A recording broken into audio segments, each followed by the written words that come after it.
नमस्ते। आज हम एक बहुत ही कह सकते हैं बुनियादी लेकिन सबसे जरूरी सवाल पर बात करने वाले हैं। आखिर ये संविधान होता क्या है? चलिए, 1 मिनट के लिए सोचते हैं। कोई ऐसा गेम जिसमें कोई रूल ही ना हो, कैसा होगा वो? मतलब कौन जीतेगा, कौन हारेगा, ये सब तय कैसे होगा? अजीब है ना? बिल्कुल। बस पूरी तरह से केओस, अफरा तफरी, किसी को कुछ पता ही नहीं होगा कि करना क्या है। अब देखिए, ठीक इसी तरह किसी भी देश को चलाने के लिए भी नियमों का एक सेट तो चाहिए ही होता है।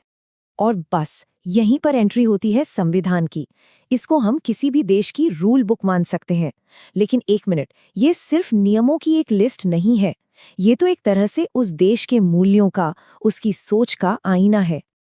अच्छा, तो इसकी एक फॉर्मल परिभाषा देखें तो संविधान उन सबसे बुनियादी सिद्धांतों का एक कलेक्शन है जिनके हिसाब से कोई भी देश चलता है। ये उस देश का सबसे बड़ा कानून होता है, मतलब सबसे ऊपर। यही बताता है कि एक देश के तौर पर हम हैं कौन और आगे क्या बनना चाहते हैं। अगर और आसान भाषा में कहे तो ये एक ब्लूप्रिंट जैसा है, एक नक्शा जो बताता है कि देश चलेगा कैसे, सरकार कैसे बनेगी, उसके पास क्या क्या शक्तियां होंगी, और हाँ, सबसे जरूरी, हम नागरिकों के अधिकार क्या होंगे। सब कुछ इसी में लिखा होता है।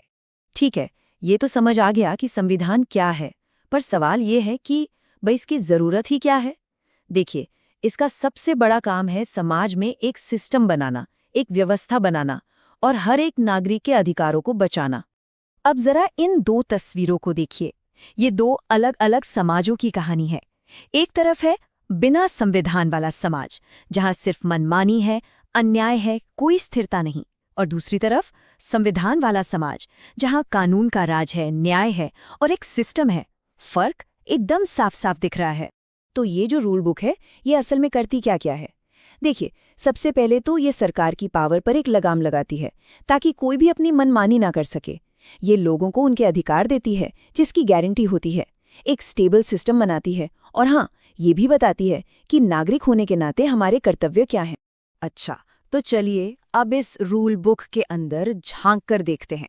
इसके कुछ बेसिक आइडियाज को समझते हैं। वो सिद्धांत जो किसी भी डेमोक्रेसी की, कह सकते हैं, आत्मा होते हैं। इनमें से सबसे जरूरी है रूल ऑफ लॉ, यानी कानून का शासन। इसका मतलब बहुत सीधा सा है, कानून सबसे ऊपर है, बस। फिर चाहे वो कोई आम इंसान हो या खुद सरकार, सबको एक ही कानून मानना पड़ेगा। कोई भी कानून से बड़ा नहीं है। और शक्ति का बैलेंस कैसे बनता है, ये देखिए। सारी ताकत किसी एक के हाथ में ना चली जाए, इसके लिए पावर को 3 हिस्सों में बांट दिया जाता है। एक है लेजिस्लेचर, यानी विधायिका, जो कानून बनाती है। दूसरी है एग्जीक्यूटिव, यानी कार्यपालिका, जो कानून लागू करती है। और तीसरी जुडिशरी, यानी न्यायपालिका, जो ये देखती है कि कानून का मतलब क्या है। और फिर आते हैं हमारे मौलिक अधिकार, फंडामेंटल राइट्स, जैसे बोलने की आज़ादी, बराबरी का हक, जीने का अधिकार, अपने धर्म को मानने की स्वतंत्रता। ये सिर्फ कुछ नियम नहीं है, ये तो किसी भी डेमोक्रेटिक समाज की नींव है।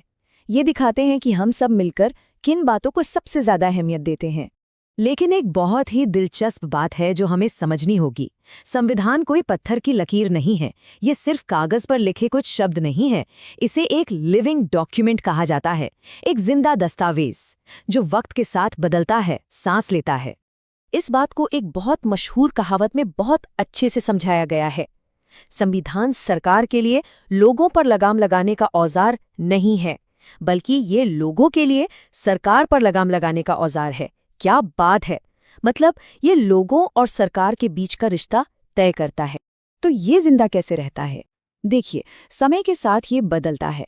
पहले तो इसे बनाया और अपनाया जाता है, फिर जैसे जैसे दुनिया बदलती है, जरूरत के हिसाब से इसमें बदलाव किए जाते हैं, जिन्हें हम संशोधन या अमेंडमेंट्स कहते हैं। और आखिर में जब कोई नया मुद्दा सामने आता है, तो अदालतें इसके सिद्धांतों को उस पर लागू करती हैं। इससे इसकी समझ और गहरी होती जाती है।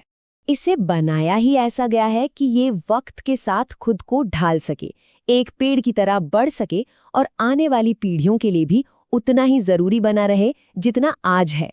तो कुल मिलाकर बात यह है कि संविधान सिर्फ म्यूजियम में रखने वाला कोई पुराना ऐतिहासिक दस्तावेज नहीं है, जिसे बस एक बार बना दिया और फिर भूल गए।